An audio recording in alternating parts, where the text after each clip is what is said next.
Bismillahirrahmanirrahim. Assalamualaikum warahmatullahi wabarakatuh. Alhamdulillah hari ini kita masih diberi kekuatan kesehatan Allah Subhanahu wa taala sehingga kita bisa melaksanakan perkuliahan kita seperti biasa melalui online. Sebelum kita mulai perkuliahan ini, alangkah baiknya kita berdoa sedang agama kita masing-masing. Mari kita berdoa.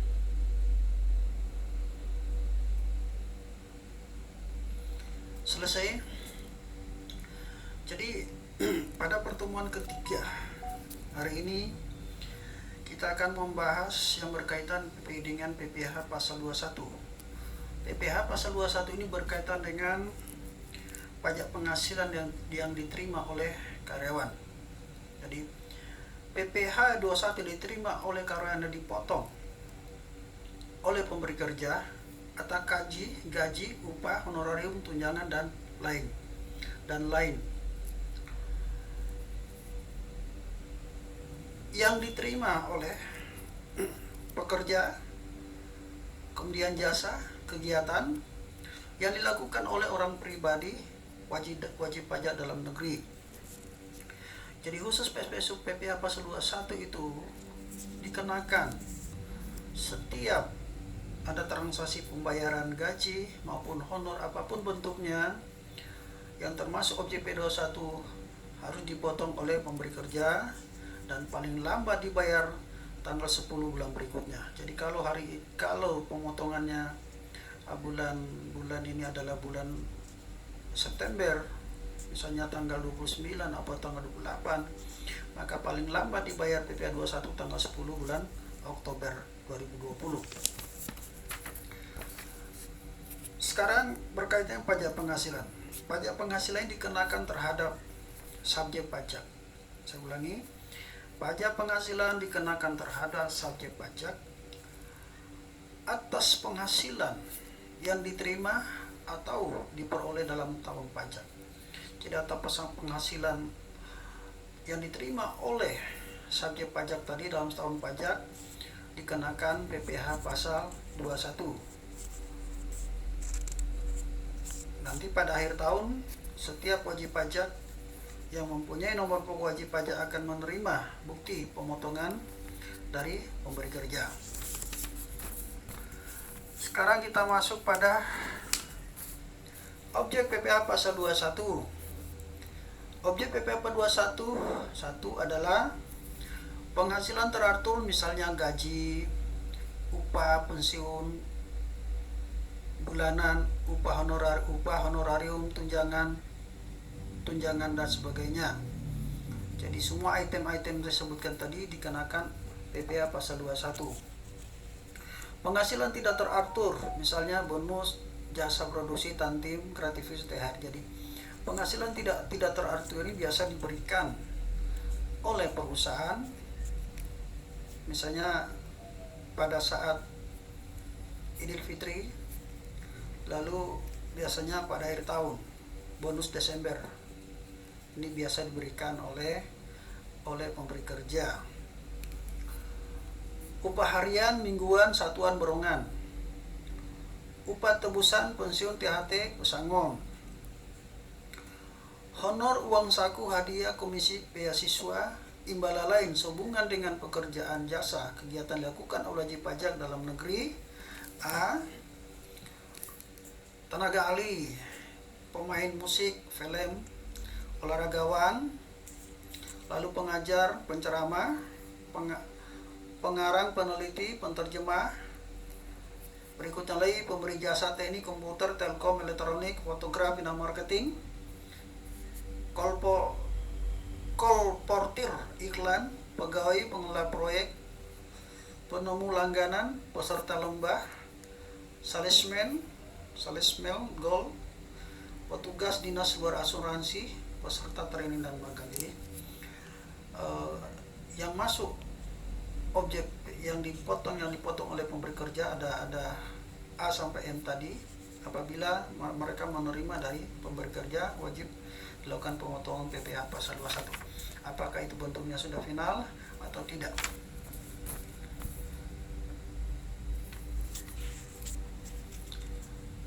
Tidak termasuk penerimaan penghasilan. 1. A. Pejabat perwakilan diplomatik atau pejabat dari negara asing. B. Orang-orang yang diperuntukkan kepada pejabat tersebut yang bekerja dan bertempat tinggal bersama mereka. Syaratnya adalah warga negara, bukan warga negara Indonesia. D. Tidak menerima atau memperoleh penghasilan lain di luar jabatan di Indonesia. Negara bersangkutan memperoleh perlakuan timbal balik. Apabila pegawai di perwakilan diplomatik yang bersangkutan dia mendapatkan imbalan jasa atau kegiatan dia lakukan di perusahaan-perusahaan dalam negeri, maka harus dipotong oleh pemberi kerja, maka dia harus dipotong pajak penghasilan. B, yang duanya lagi, pejabat proyek organisasi internasional sesuai keputusan Menteri Keuangan, syarat bukan warga negara Indonesia, tidak menjalankan usaha kegiatan atau pekerjaan lain untuk memperoleh penghasilan di Indonesia. Jadi syarat-syarat ini terpenuhi. Kalau syaratnya terpenuhi berarti dia dianggap bukan sebagai, tidak termasuk penerima penghasilan.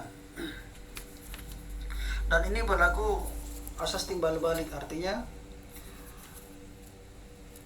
kalau diplomatik kita berada di luar negeri maka diperlakukan sama, di sana juga dia dikecualikan atau tidak, penghasilan yang mereka terima adalah dikecualikan dan penghasilan kena pajak. Lalu pekerja bebas. Pekerja bebas ini ada pengacara, akuntan, arsitek, dokter, konsultan, notaris, penilai dan aktuaris. Jadi ada beberapa item ini termasuk, maka mereka termasuk sebagai pekerja bebas. Apabila mereka menerima imbalan dari pekerja, dipotong PPh pasal 21 berdasarkan perkiraan penghasilan neto. Jadi saya kasih contoh, kalau dokter itu adalah penghasilan netonya 50%. Jadi kalau dia terima honor misalnya 20 juta dikalikan 50%, itulah penghasilan neto yang dihitung PPh pasal 21. Sekarang siapa yang termasuk pemotong PPh pasal 21 dan 6? A. Termasuk pemotong PPh 21 dan A adalah pemberi kerja. Pemberi kerja di sini adalah orang pribadi, badan, dalam kurung termasuk BUT atau perusahaan perwakilan dari luar negeri yang beraktivitas di Indonesia. Badan ini bisa induk, cabang, perwakilan, unit. Lalu B-nya bendaharaan pemerintah, termasuk Kedubes luar negeri, bendahara pemerintah dalam kurung termasuk Kedubes luar negeri. C.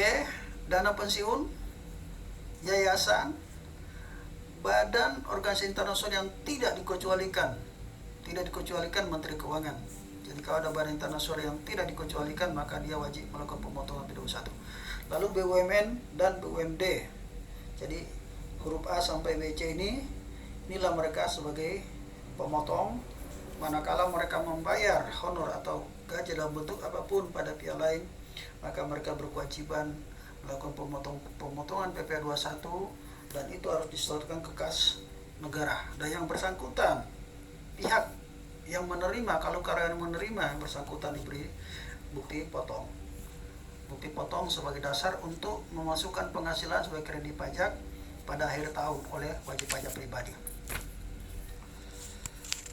Lalu beasiswa kepada pegawai tetap, pegawai tidak tetap termasuk calon pegawai, program pendidikan yang ditetapkan pemberi kerja, kemudian terikat dengan kontrak perjanjian kerja. Ini yang soal beasiswa yang diberikan oleh perusahaan kepada karyawannya dalam rangka memotivasi agar mereka menjadi karyawan lebih profesional. Nah, tolong diperhatikan, ada 3 cara pembebanan PPh pasal 21. Cara pertama yang bisa dilakukan oleh perusahaan, dibayar oleh pegawai, ditanggung atau dibayar oleh perusahaan, diberi tunjangan PPh pasal 21. Nah, kalau dibayar oleh perusahaan, berarti perusahaan melakukan pemotongan PPh pasal 21 sebesar yang kewajiban yang harus dibayar oleh yang bersangkutan, kewajiban yang dipotong oleh pemberi kerja. Nah, kalau itu dibayar oleh pegawai berarti maka penghasilan pegawai berkurang sebesar PPh pasal 21. Jadi dari penghasilan brutonya akan berkurang sebesar PPh pasal 21 yang dipotong oleh pemberi kerja. Lalu kalau yang berkaitan dengan ditanggung atau dibayar perusahaan. Nah, kalau yang ditanggung itu adalah bagi pegawai bukan penghasilan, bagi perusahaan bukan biaya. Berarti ketika dalam penyusunan laporan keuangan oleh perusahaan, maka semua biaya yang berkaitan dengan PPh 21 yang ditanggung oleh perusahaan, maka itu dikoreksi positif, keluarkan dari biaya, bukan secara akuntansi biaya tapi secara fiskal tidak diakui sebagai biaya, maka dilakukan koreksi positif. Kalau dilakukan koreksi positif berarti itu harus menambah laba, jadi laba kena pajaknya akan bertambah. Cara yang berikutnya bisa ditempuh oleh pemberi kerja adalah memberikan tunjangan PPh pasal 21 pada karyawan. Kalau dia memberikan tunjangan PPh 21 pada karyawan, bagi pegawai atau karyawan merupakan penghasilan dan bagi perusahaan merupakan biaya. Tinggal dipilih perusahaan memilih yang mana tiga-tiganya. Apakah dia memilih yang pola pertama, dipotong dari gaji karyawan, atau ditunggang oleh perusahaan, atau diberi ditanggung di perusahaan kemudian ditunjang oleh perusahaan. Kalau ditanggung berarti perusahaan tidak boleh membebankan sebagai biaya karena bukan penghasilan bagi karyawan. Kalau mau jadi biaya berarti dia harus memilih pola yang ketiga adalah memberikan tunjangan PPh pada 21 pada karyawan. Kalau perusahaan ingin melakukan efisiensi biaya, maka yang dipilih oleh perusahaan adalah pola yang pertama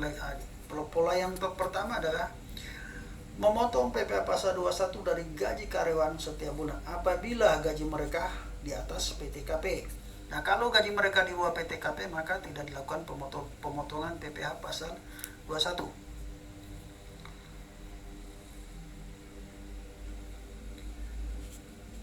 Berkaitan dengan tadi PPh pasal 21,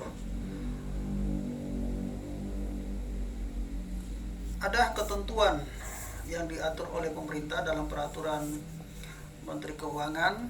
Ada peraturan Menteri Keuangan nomor 44 PMK 03 2020 tentang insentif pajak untuk pajak terdampak pandemi coronavirus disease 2019. Jadi bagi yang terdampak pandemik ini diberikan fasilitas oleh pemerintah mendapat insentif. PPh pasal 21-nya ditanggung oleh pemerintah. Dan itu berlaku bagi perusahaan-perusahaan yang diberikan kesempatan untuk mendapatkan insentif PPh pasal 21. Nah, insentif PPh 21 diberikan pada karyawan yang bersangkutan. Karyawan pegawai tetap itu harus mempunyai nomor pokok wajib pajak. Dan penghasilan itu di bawah 200 juta. Jadi kalau penghasilan karyawan di atas 200 juta, dia tidak mendapat insentif PPh 21. Tetapi manakala karyawan itu di bawah 200 juta, maka dia mendapat insentif PPh 21 dengan catatan dia harus punya NPWP karena harus dilaporkan di program yang di aplikasi di Direktorat Jenderal Pajak itu harus punya NPWP, dan di situ juga harus yang bersangkutan harus dimasukkan nomor KTP. Jadi itu syarat-syarat bagi pegawai tidak tetap atau pegawai kontrak tidak mendapat insentif. Jadi yang khusus mendapat insentif adalah bagi pegawai tetap, dan itu berlaku mulai April 2019 Insentif pertama berlaku sampai 2000 September karena diperpanjang. Insentif kedua lagi sampai Desember 2020. Nah, cara pelaporannya setiap bulan paling lambat PPh yang insentif yang ditanggung pemerintah itu paling lambat dilaporkan tanggal 20 bulan berikutnya. Nah, kalau bulan April paling lambat dilaporkan tanggal 20 Mei 2020. Nah, kalau bulan Mei paling lambat dilaporkan bulan Juni tahun 2022, paling lambat dilaporkan tanggal 20 Juni 2020 dan seterusnya. Itu terkait dengan kebijakan pemerintah. Ini kan panjang sekali, banyak sekali saya tidak akan ulas sepintas lah. Dan beberapa yang ditanggung pemerintah termasuk objek 21, 22, 23 itu 25 mendapat fasilitas juga yang diberikan oleh pemerintah, termasuk usaha kecil menengah yang 0,5% juga mendapat fasilitas dengan syarat harus menyampaikan SPT 2018 dan 2019. Jadi kalau tidak menyampaikan SPT 2019 dia tidak mendapat fasilitas, atau 2018 tidak sampaikan juga tidak mendapat fasilitas. Sekarang kita berkaitan dengan kredit pajak. Kredit pajak di sini adalah PPh yang dihitung, PPh yang terutang. Jadi kredit pajak digunakan untuk sebagai berikut. PPh terutang dalam 1 tahun pajak dikreditkan dengan, jadi PPh terutang artinya penghasilan bersih atau penghasilan kena pajak perusahaan itu, lalu dikalikan tarif, maka perusahaan itu menjadi terutang pajak.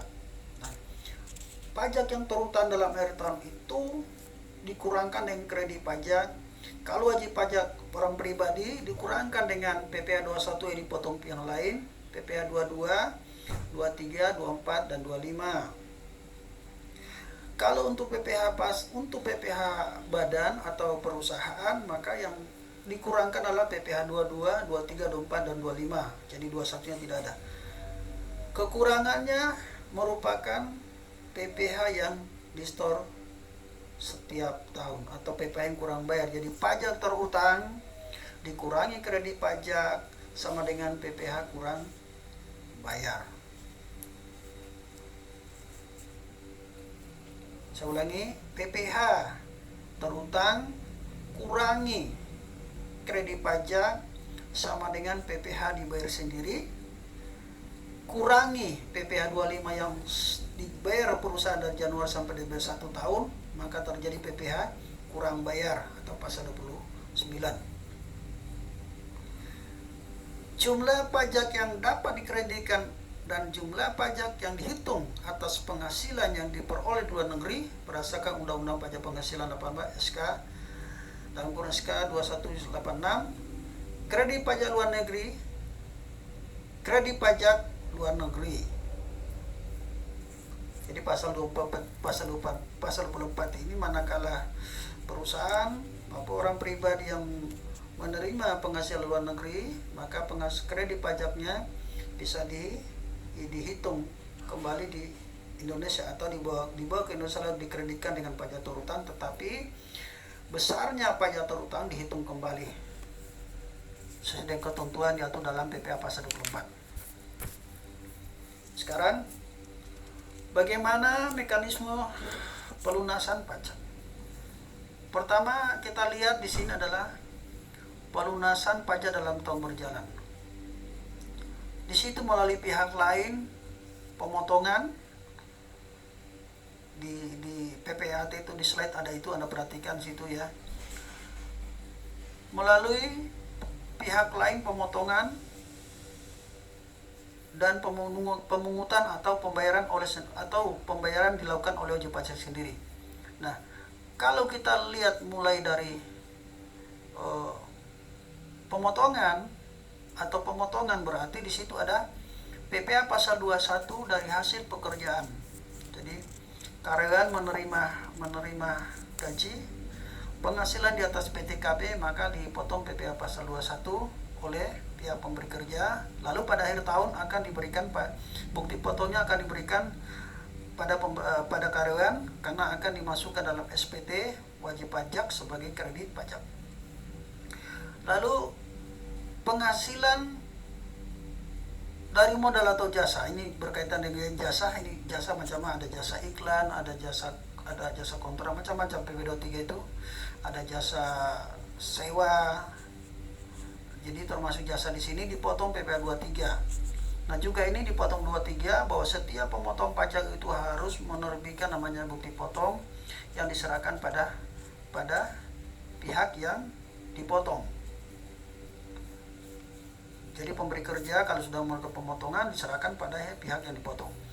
Mulai pemungutan adalah di sini adalah PPh pasal 22. Nah, penghasilan dari usaha PPh. PPh 22 ini ada PPh 22 impor dan PPh 22 bendaharaan. Lalu di situ ada penghasilan dari luar negeri. PPh pasal 24. Jadi kalau tadi sudah jelaskan kalau penghasilan pada luar negeri itu juga dipotong dari luar negeri dan itu dibawa ke Indonesia, lalu besarnya pajak terutang ini dihitung kembali sesuai ketentuan berlaku dalam Undang-Undang Pajak Penghasilan kita pasal 24. Lalu PPh bersendiri. Nah, PPh bersendiri ini nanti tidak kita akan ketemu pada PPh 25 dari mana asal mula PPh pasal 25 itu. Jadi semua ini kredit pajak ini diperhitungkan pada akhir tahun pada saat perusahaan menyusun laporan keuangan per 30 Desember yang akan disampaikan yang akan dimasukkan laporan keuangan dilaporkan kepada Direktorat Jenderal Pajak melalui SPT tahunan itu, lalu kredit pajak dimasukkan dalam SPT tahunan sebagai pengurang. Jadi saya sudah katakan tadi pajak terutang kurang kredit pajak sama dengan PPh bersendiri. Ini saya pindah.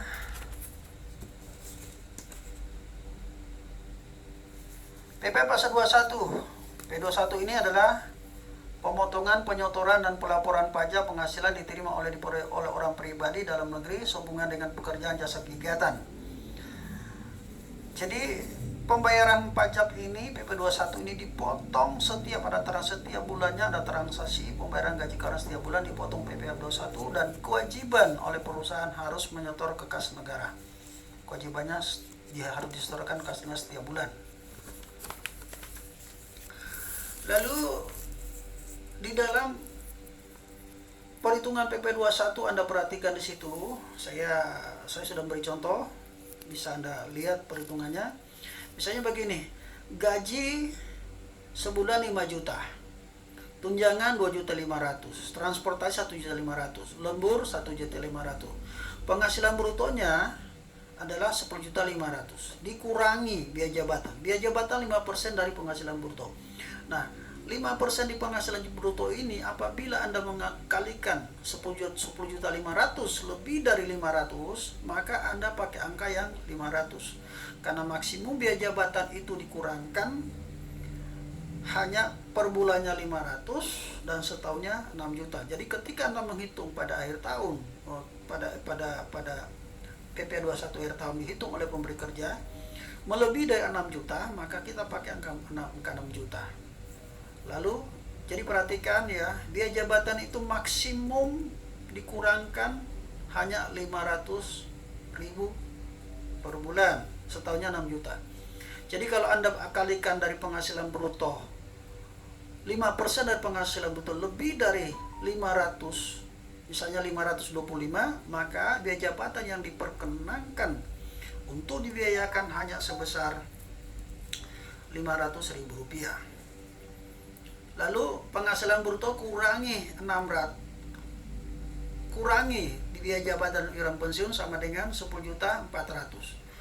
Penghasilan setahun 12 kali 10.400.000 sama dengan 124.800.000 rupiah. PTKP K2,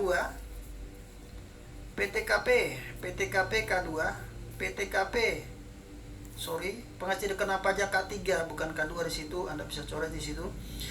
PTKP atau K3 72.800.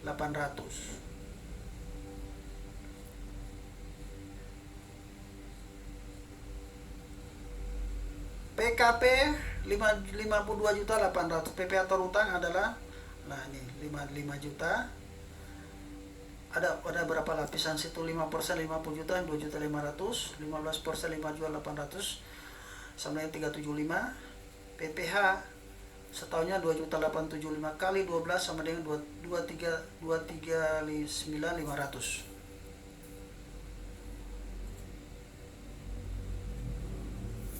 Jadi penghasilan setahun 124.800 itu kurangi 72 juta sama dengan penghasilan kena pajak 52.800. PPh 21 berarti ini ada dua lapisan, karena lebih dari 50 juta ini sudah lebih dari 52.800 penghasilan kena pajak dikenakan dua lapisan. Lapisan pertama 5% dari 50 juta sama dengan 2.500.000. 5% dari 52.800 ya, 52.800